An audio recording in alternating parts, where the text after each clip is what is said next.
white tiger. Ride roller coaster, but I'm still caught up. These safety bars so far we made it. Don't count for.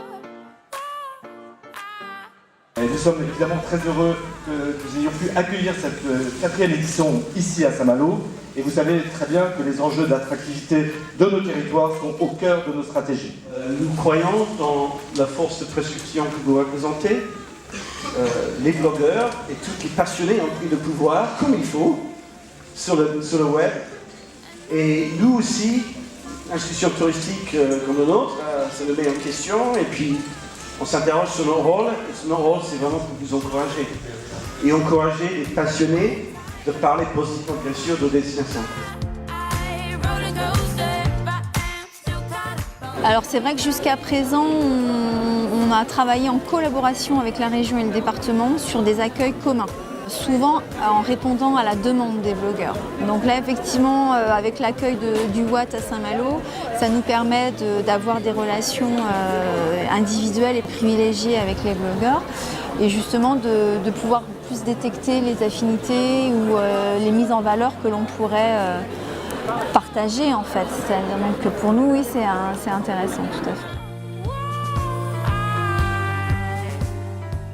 Très sympathique, oui, très sympathique. Et puis ce qui est intéressant dans le profil du blogueur, en fait, c'est que la relation est authentique. Donc du coup, on peut entre guillemets voir très rapidement s'il y a affinité ou pas, parce que ce sont les personnalités qui se révèlent. Et c'est ça qui est vraiment intéressant dans ce type de médias, c'est-à-dire qu'il y a vraiment l'approche humaine. Parce qu'on est une destination qui accueille toute clientèle. En situation réelle, c'est-à-dire que depuis l'arrivée du TGV, mais cette année en plus avec l'arrivée de la ligne grande vitesse, on a une cible trentenaire qui vient aussi, beaucoup de franciliens, ça c'est sûr, avant qui allaient en Normandie et maintenant qui viennent sur Saint-Malo parce que l'accès est aussi rapide et on est des destinations différentes.